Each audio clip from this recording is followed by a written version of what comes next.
نحمده ونصلي على رسوله الكريم أما بعد. أعوذ بالله من الشيطان الرجيم. بسم الله الرحمن الرحيم. يريد الله بكم اليسر ولا يريد بكم العسر. وقال الله تبارك وتعالى في موضع آخر: لا يكلف الله نفسا إلا وسعها. صدق الله العظيم.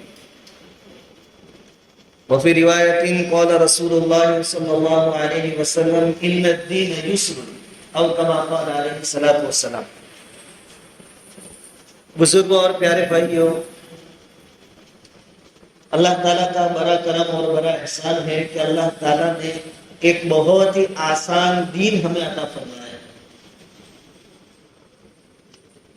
ایک آدمی ہاتھ پیر سے معذور ہو، چل پھر نہ سکتا ہو، وہ آدمی معمولی سی سائیکل بھی نہیں پھرا سکتا، لیکن وہ آدمی بھی دین پر چل سکتا ہے. بیمار ہے، بیماریوں کے ہوتے ہوئے دین پر وہ عمل کر سکتا ہے. اتنا آسان دین اللہ تعالیٰ نے ہمیں عطا فرمایا ہے. بلکہ اگر ایک ایمان والا ہمت سے کام لے، حوصلوں سے کام لے، تو بڑے بڑے کام انجام دے سکتا ہے. صحابہ کرام رضوان اللہ تعالی علیہم اجمعین میں بہت سارے لوگ ابتدائی اسلام میں ایسے تھے جن کی مالی حالت اچھی نہیں تھی، مالی حالت ٹھیک نہیں تھی. اللہ رب العزت کی طرف سے صدقے کا حکم آئے کہ صدقہ دو، اللہ تعالیٰ دنیا اور آخرت میں اس کا بہتر بدلہ عطا کرے گا. اب چاہتے ہیں کہ صدقہ دے، لیکن خود کے پاس کچھ نہیں، تو اللہ تعالیٰ کی اس حکم پر عمل کیسے کیا؟ کھیتوں میں گئے، انہوں نے مزدوری کی، بازار میں جا کر مزدوری کی، اور اس میں سے جو کچھ مزدوری ملی وہ اللہ کے راستے میں خرچ کیا. آدمی کسی بھی پوزیشن اور کسی بھی حالت میں ہو، دین کے احکام کو آسانی سے پورا کر سکتا ہے.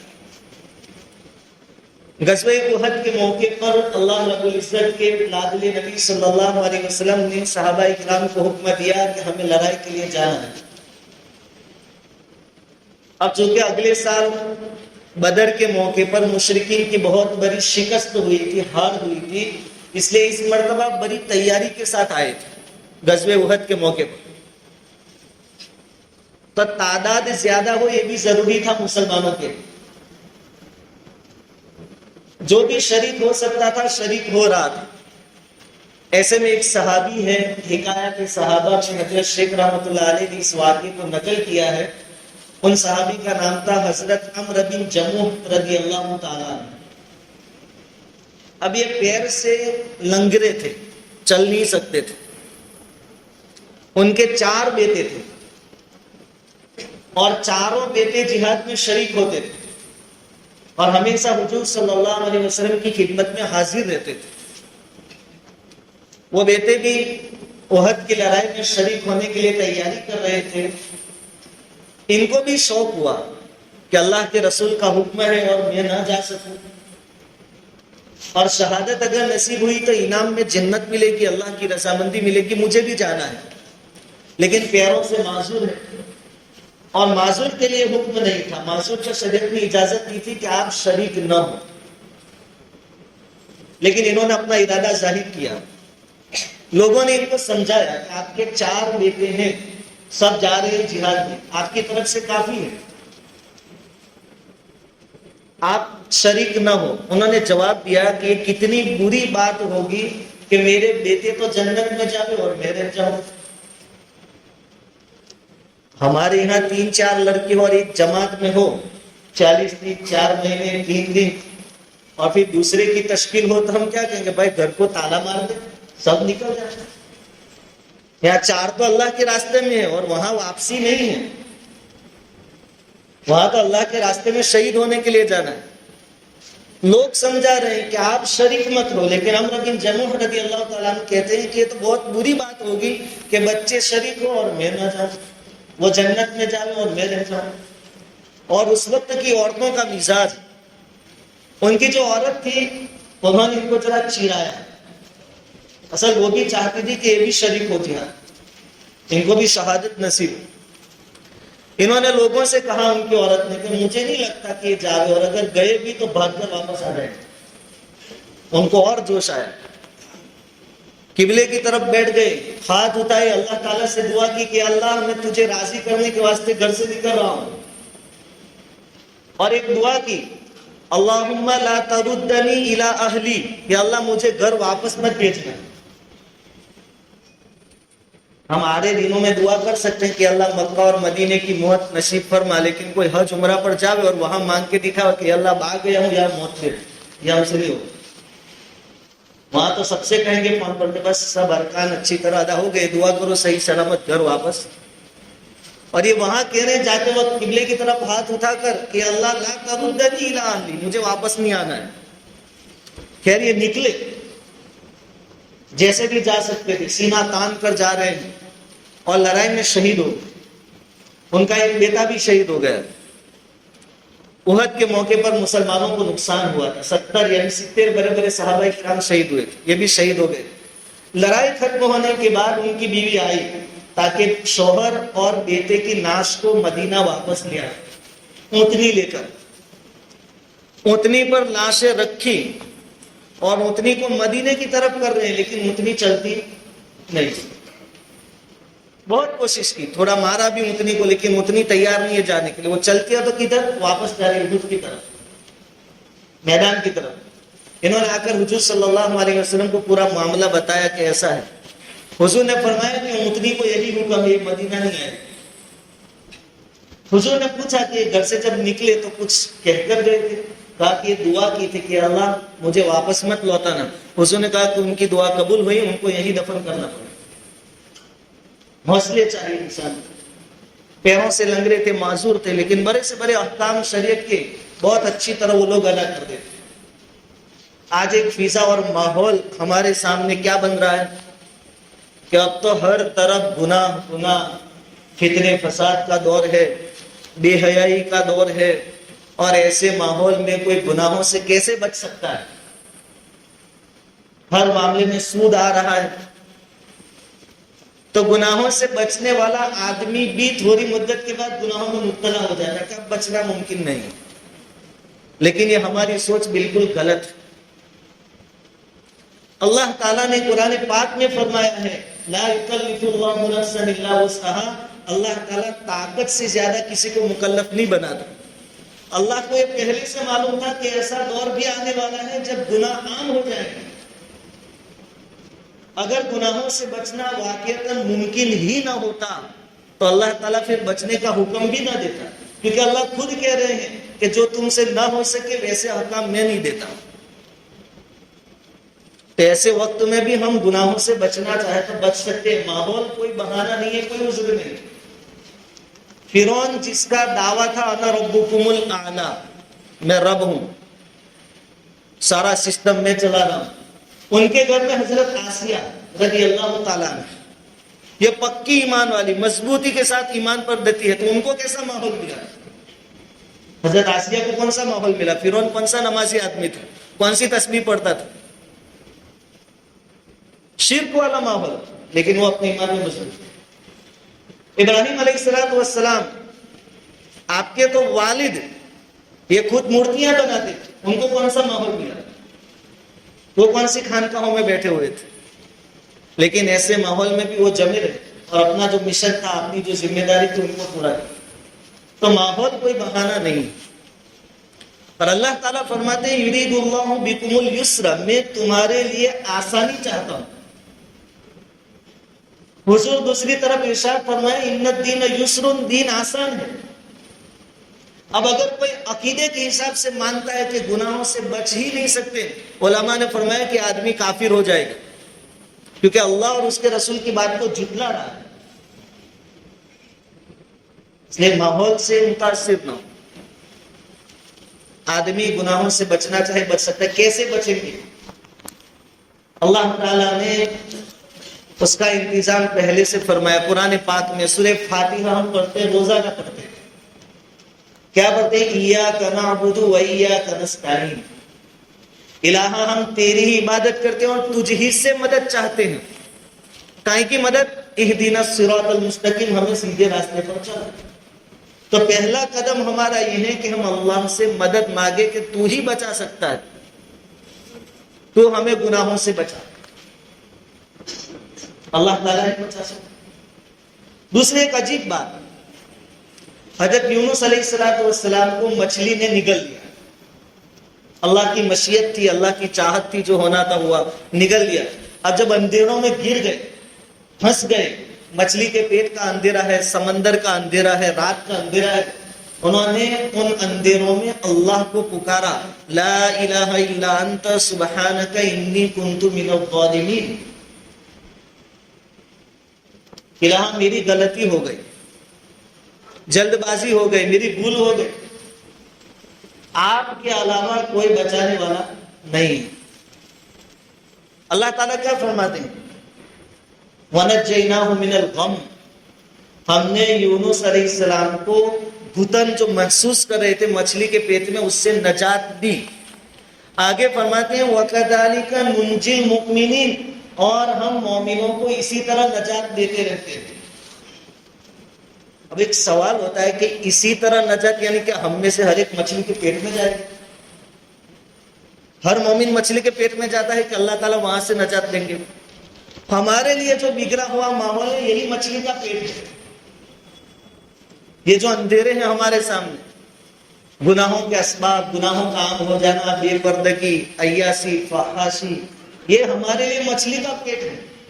اور اللہ تعالیٰ نے پہلے سے کہہ دیا ننجی المؤمنین کذالک، جیسے یونس کو ہم نے مچھلی کے پیٹ کے اندھیروں سے نجات دی، ہم مومنوں کو ہمیشہ گناہوں کے اندھیروں سے نجات دیں. تو بچائے گا کون ہمیں؟ اللہ رب العزت. انسان کوشش کرے، جس وقت گناہ کا خیال دل میں آوے، آپ پھر سے پڑھیے لا الہ الا اللہ، نہیں ہے کوئی معبود سوائے اللہ کی، یعنی مجھے بچانے میں بھی کوئی کام نہیں کرے گا سوائے اللہ. اس وقت آپ احساس کے ساتھ پڑھ کے دیکھیں. ایک کلمہ ہم پڑھتے ہیں، ہم بھی پڑھتے اللہ اکبر وللہ الحمد، لیکن ہمیں احساس نہیں ہے. یہی کلمہ اللہ اکبر وللہ الحمد فلسطین کے مسلمان پڑھ رہے ہیں، وہ بھی تو یہی پڑھ رہے لا الہ الا اللہ وللہ الحمد، لیکن وہ دیکھ رہے ہیں کہ اللہ کی مدد کیسے آ رہی. ہمارے سامنے وہ نقشہ نہیں.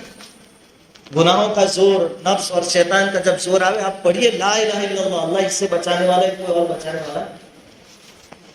ڈاکٹر عبدالحی صاحب حضرت مولانا اشرف علی تھانوی نور اللہ مرکزہ کے شاگرد بھی ہیں اور آپ کے خلیفہ بھی. بہت بڑی شخصیت گزری ہے. پہلے ہمارے ہندوستان میں ان کا وطن تھا، پھر ہجرت فرما کر پاکستان چلے گئے. انہوں نے اپنا واقعہ لکھا ہے کہ جب میں ہندوستان میں تھا تو اپنے وطن سے ایک دوسرے دیہات میں کسی کام سے جانا ہوا. راستہ لمبا تھا، سڑکیں کچی تھی، اس لیے تانگے میں جانا پڑتا تھا، گھوڑا گاڑی. کہتے ہیں کہ میں گیا تانگے میں، کام پورا کر کے جب واپس آ رہا تھا، بیچ میں ایک بہت بڑا صحرا یعنی رن وستار، بہت بڑا. تو جب میں تانگے میں آدھے راستے پر پہنچا تو تانگے چلانے والے نے کیا کہا کہ حضرت آثار اور نشانیاں یہ بتا رہی ہے کہ طوفان آنے والا ہے، اور صحرا میں جب طوفان آتا ہے تو کتنی ریت اور کیسی آندھی چلتی ہے، اس لیے آپ حضرت تانگے سے نیچے اتر جائیں. کہا کہ نیچے کیوں اتریں گے؟ کہا کہ اتنا خطرناک طوفان اور آندھی چلتی ہے کہ مضبوط سے مضبوط چیزوں کو بھی اپنے ساتھ اڑا کر لے جائے.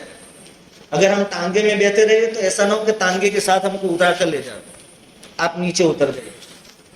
حضرت نیچے اتر گئے. پھر آندھی چلی تو اب سہارا کس کو بناوے بچنے کے واسطے؟ تو ایک درخت تھا، وہاں پہنچ گئے. وہ تانگے والے نے چلا کر کہا کہ حضرت درخت سے بھی دور ہو جائے. کہا کون سی مصیبت ہے؟ کہا کہ اتنی خطرناک آندھی ہونے والی ہے، آثار اور نشانیاں ایسا بتا رہی ہیں کہ بڑے بڑے درخت کو بھی جڑ سے اکھاڑ دیں. تو حضرت نے پوچھا کہ بھئی اب تو بتا دے کہ اب بچیں گے کیسے، ہمیں کرنا کیا ہے؟ تانگے والے نے بتایا کہ ہمارا تجربہ یہ کہتا ہے کہ بچنے کی ایک ہی صورت ہے، زمین پر منہ کے بل لیٹ جاؤ. زمین پر منہ کے بل جیسے ہم سجدے میں جائیں. پھر آندھی چلی. حضرت کہتے ہیں کہ بڑے بڑے ٹیلے ٹانگے درخت سب اڑا کر لے گئے, اتنی خطرناک آندھی. لیکن یہ تو لوگ تو سجدے کی پوزیشن میں تھے, زمین پر تھے. تو کہتے ہیں طوفان ہمارے اوپر سے چلا گیا, ہم بچ گئے, صحیح سلامت رہے. طوفان چلے جانے کے بعد ہمیں یہ سبق ملا کہ آندھی اور طوفانوں کے موسم میں, یعنی گناہوں کی آندھی ہو, فتنے اور فساد کی آندھی ہو, اس وقت بجائے اس کے کہ ہم بڑے بڑے اور اونچے اونچے سہارے تلاش کریں, سب سے مضبوط سہارا یہ ہے کہ اپنی پیشانی زمین پر رکھ دیں. سب سے مضبوط سہارا ہے. روزمرہ کی زندگی میں چھوٹی مصیبت آوے, بڑی مصیبت آوے, ہمارے لیے سب سے مضبوط سہارا ہے اللہ کی طرف رجوع کریں. اپنی پیشانی کو اللہ کے سامنے جھکا دے کہ سوائے تیرے کوئی سہارا نہیں. آدمی ہر چیز میں اللہ رب العزت کے سامنے اپنے آپ کو پیش کرے گا, حاضر کرتا ہو جائے گا, انشاءاللہ تعالی گناہوں سے بھی بچ جائے گا. پھر ایک سوال یہ آتا ہے کہ میرے اکیلے کے سدھرنے سے سماج اور معاشرہ سدھر جائے گا. سب جگہ ایسے مسئلے ہیں, بگاڑ سب جگہ ہے, میرے اکیلے کے سدھرنے سے کیا ہونے والا ہے؟ ایک آدمی کا سدھرنا, ایک آدمی کی قربانی بھی بڑے بڑے رنگ دکھا رہی ہے. حضرت ابوبکر صدیق رضی اللہ تعالیٰ عنہ کو حضور صلی اللہ علیہ وسلم نے ایمان کی دعوت دی, ایمان لائے, اور صرف 2 دنوں میں اپنے ساتھ 14 ساتھیوں کو لا کر حضور کے سامنے پیش کیا. 14 ساتھی, وہ 14 کے 14 آ کر مسلمان ہو گئے. ایک کے ایمان میں آنے سے دوسرے 14 داخل ہوئے. حضرت ابو ذر غفاری رضی اللہ تعالیٰ عنہ قبیلہ غفار سے تعلق رکھتے تھے, حضور کی خدمت میں آئے, مسلمان ہو گئے, واپس اپنے قبیلے میں گئے. ان کی قربانیوں کی برکت سے پورا خاندان, پورا قبیلہ مسلمان ہو گیا. اور قبیلے غفار کے ساتھ ساتھ قبیلے اسلم جو تھا وہ بھی مسلمان ہو گیا. تو ایک آدمی کا سدھرنا, ایک آدمی کا دین پر جم جانا, یہ بہت کچھ رنگ دکھاتا ہے. اس کے اثرات دور دور تک پڑتے ہیں. اس لیے ایسا نہ سوچیں کہ اب میں اکیلا سدھر کر کیا کروں گا, ماحول نہیں ایسا. جو آدمی بچنا چاہے اللہ رب العزت اس کو گناہوں سے بچاتا ہے. کوشش ہماری طرف سے ہونی چاہیے, باقی کے معاملات اللہ رب العزت خود طے فرما لے. یوسف علیہ السلام بھی تو زلیخا کے سامنے جب تھے روم کے اندر, کمرے کے اندر, تو سبھی دروازوں پر تالے لگا دیے گئے. اور اب ہم جانتے ہیں کہ سبھی دروازوں پر تالے ہیں تو باہر نکلنا ممکن ہی نہیں. یوسف علیہ السلام کو جب دعوت دی گئی زینا کاری, وقالت حیت لک, آ جاؤ. تو یوسف علیہ السلام بھی جانتے تھے تالے ہیں, لیکن انہوں نے کیا کیا, اپنے بس میں ہے دوڑنا, برائی سے دور ہٹنا. یوسف علیہ السلام دروازے کی طرف دوڑے, معلوم تھا تالا ہے لیکن دوڑے, اتنا اپنے بس میں تھا. باقی کا انتظام اللہ تعالیٰ نے کر دیا کہ وہ وزیر گھر آ گئے. ہمارے بس میں کوشش کرنا ہے, اور دین واقعتاً آسان, ماحول کو بہانہ بنا کر ہم بگڑ نہیں سکتے. اس لیے میرے بھائیوں, پوری بات کا خلاصہ یہ ہے کہ ماحول چاہے کتنا بھی خطرناک ہو, فتنے اور فساد کا دور اور زمانہ ہو, لیکن اس کا مطلب یہ نہیں ہے کہ سیدھے سادے آدمی بھی, حاجی نمازی لوگ بھی گناہوں میں مبتلا ہو اور ماحول کو سدھارنے کی فکر نہ کریں. کنتم خیر امۃ اخرجت للناس تأمرون بالمعروف وتنہون عن المنکر. یہ قیامت تک کے لیے ہماری ذمہ داری کہ آپ کا ایک ہی کام ہے, آپ لوگوں کو بلی باتوں کی دعوت دے, برائیوں سے روکیں, اور خود بھی اچھائیوں پر, نیکیوں پر جمے رہیں. اگر ہم کوشش کریں گے تو اللہ تعالیٰ نے قرآن پاک میں فرما دیا, اللہ ولی الذین آمنوا یخرجہم من الظلمات الی النور. اگر تم واقعتاً گناہوں کے دلدل سے نکلنا چاہتے ہو, ظلمات اور اندھیریوں سے نکلنا چاہتے ہو, تو میں تمہارا دوست ہوں, میں تم کو نکالوں. اللہ پر بھروسہ کریں, ماحول سے متاثر نہ ہو, دینداری پر مضبوطی سے جمے رہیں. اللہ رب العزت کہیں سنی باتوں پر کہنے سننے سے زیادہ عمل کی توفیق رکھے.